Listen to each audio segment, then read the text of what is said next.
it's honestly horrible.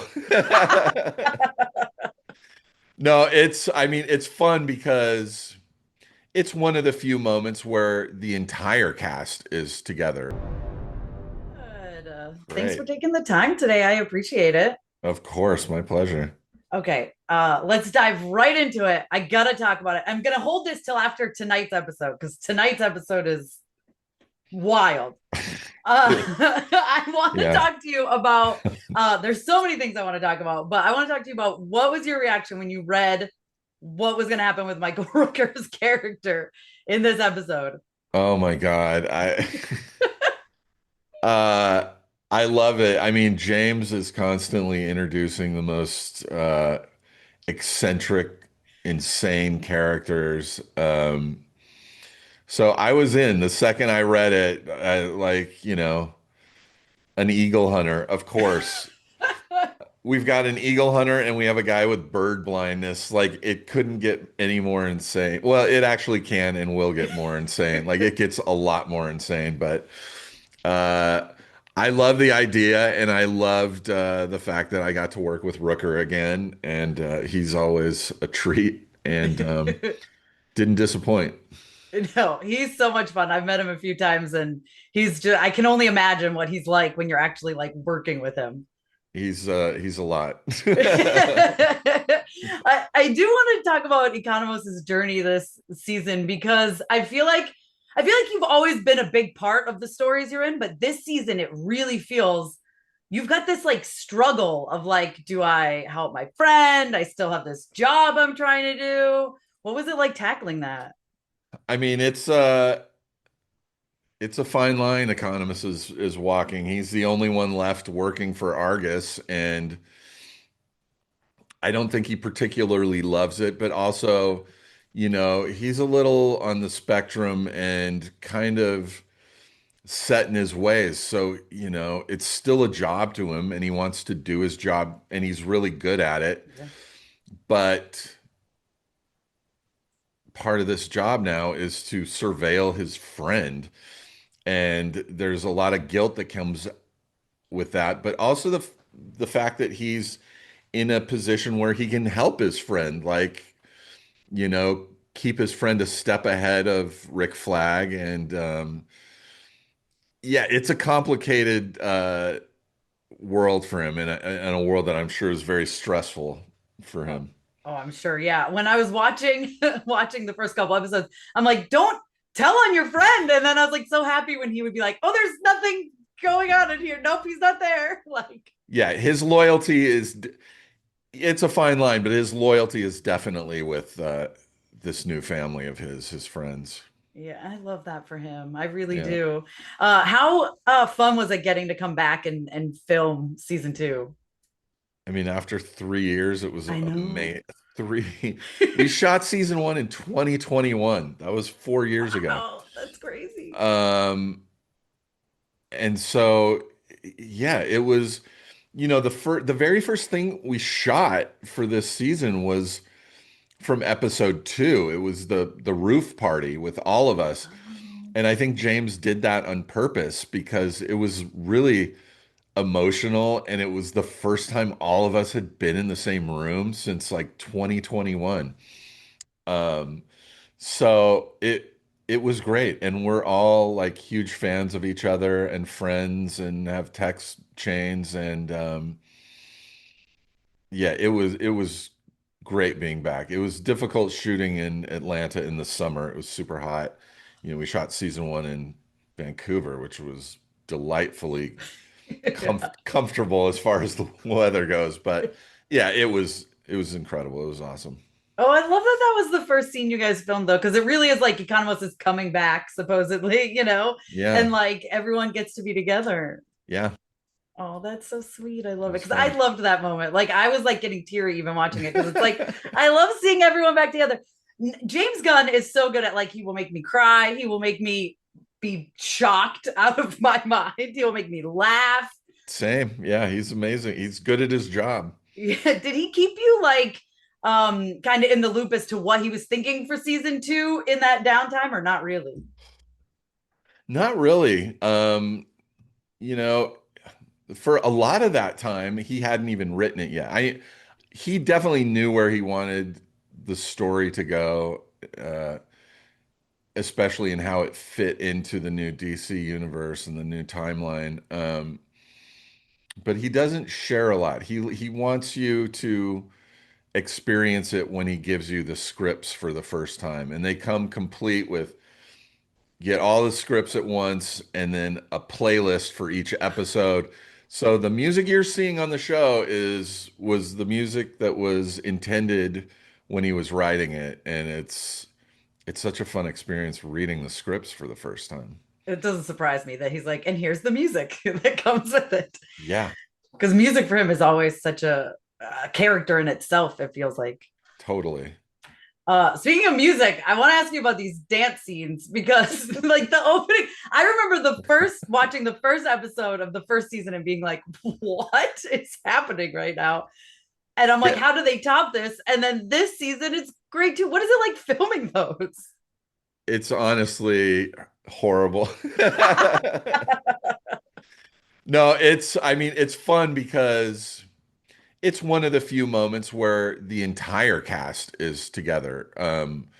And not just the main five of us, but like the entire cast for the whole season, like the alien and, characters you haven't met yet are in the opening dance number. And people are keep asking me, who the fuck is this person? And I'm like, just wait, you'll see.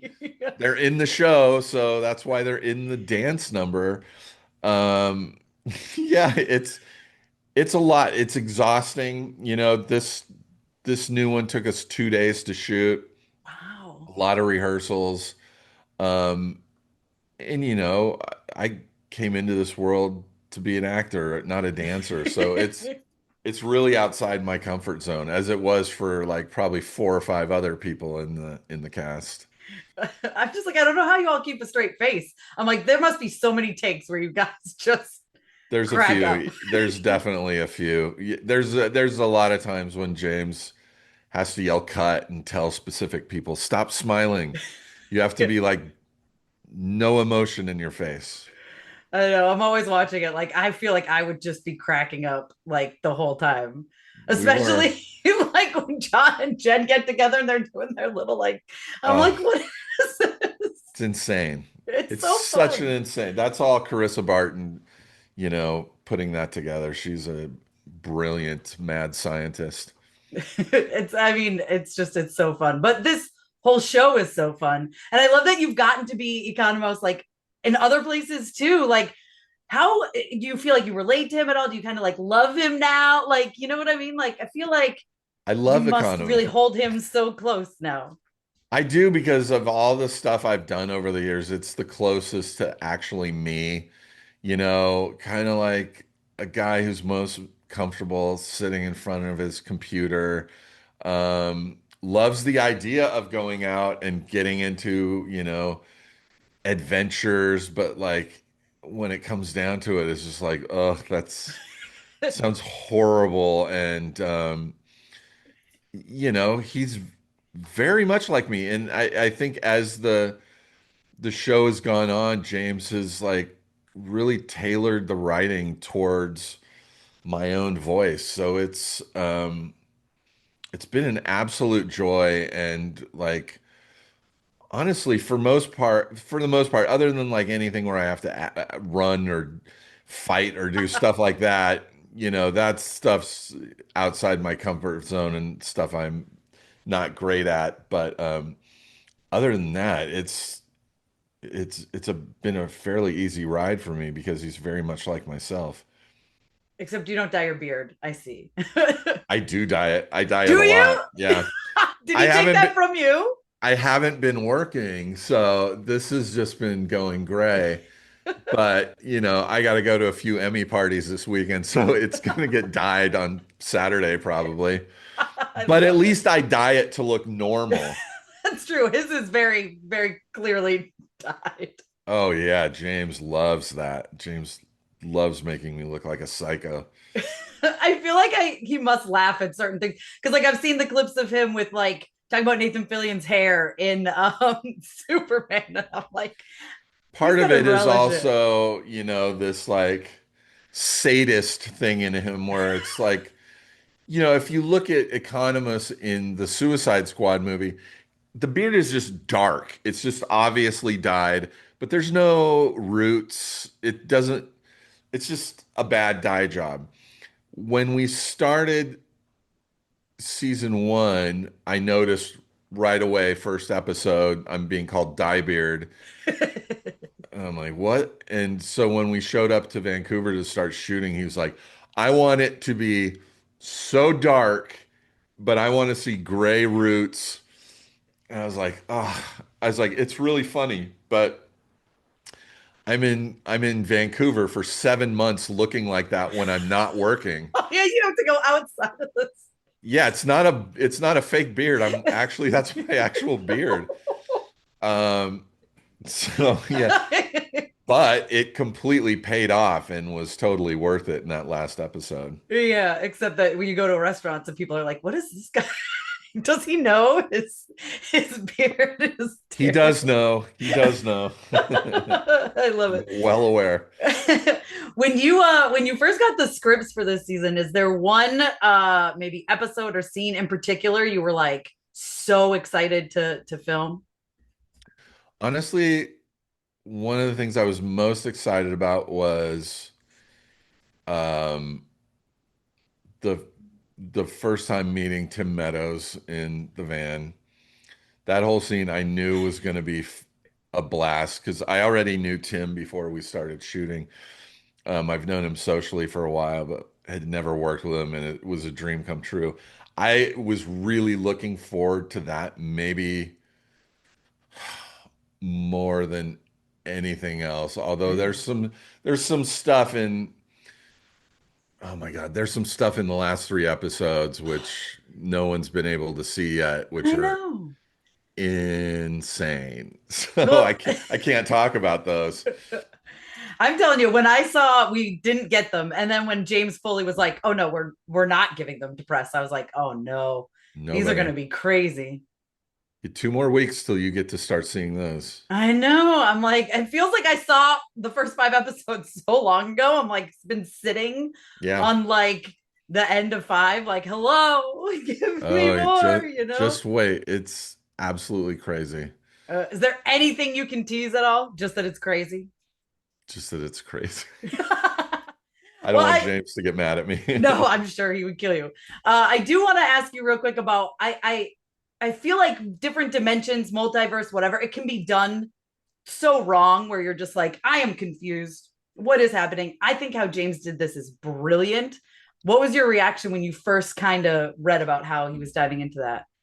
When I read the scripts, it all made sense. Like, you know, there's so much multiverse stuff that just seems like it just within the past 10 years, like everything has a multiverse. So I was like, oh boy, we're going there, huh?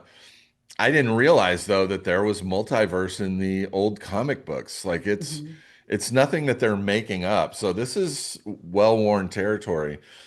But I've watched some movies with some alternate timeline shit that I was just like so confused and like, wait, what? So anything with time travel or body swapping is so like I can't wrap my head around it. I did it. I was on a show with Sarah Silverman, and I had a boyfriend in the show, and we were the exact same type. We were just these big stoner slobs, and we did a body swap episode. And I came to work the next week ready to shoot, and I had learned all the wrong lines. I No. learned the other one because I couldn't wrap the way they had us named. I was like, day one, they're like, you learned all the wrong line. Like, I can't wrap my head around James's scripts, reading them right off the bat. I was like, okay, he goes into this doorway and he's in another world where everything's better. Yeah. That makes fucking sense to me. Yeah, it does. Although I will say, and I know you can't say anything, I have a theory that it is not grass is not always greener. I think something's going to be going on there, but we'll feel It's like it can't poss be better. it's possible What he'll is it deliver. like, working with him? It's the best. I mean, he's one of my best friends. So Um, yeah, I mean, just imagine working with any of your friends. It's Yeah. fun, you know. Um, James and I are almost the same age. I think of him like a brother, like a really close friend, but like when we're on set and we're shooting, it turns into more like a father figure thing where I'm like, this guy is so good at his job and has such specific vision that I feel like a little kid and I'm like, when the few times when I can't remember my lines, I get really like self-conscious and like, I'm so sorry. I'm so sorry. Like, but it's the best. It's the best. I got to go to the set of Guardians 2 and I saw him Oh. directing a scene. It was actually the when Drax yells, "Ah, my nipples." And so we were like, "What is this scene?" Because we didn't know anything else. But he was so great. The way he would just stop and like they were playing music and he would always Yeah. like yell, "No more like this." And I'm like, to watch him work is like just for Yeah. that hour was amazing. So I can't even imagine what it's like being with him that much, watching him work. It's like that, but like all the time. Yeah, it's great. Awesome. Well, congratulations on everything. Thank I you. love Economos. I can't wait to see where things go from here with him Thanks. and the rest of everything else. But thank you so much for your time. I appreciate it. My pleasure. Thank you. Thanks. I can't wait to see the final three. I'm dying. Woo! You're gonna love them. I can't wait.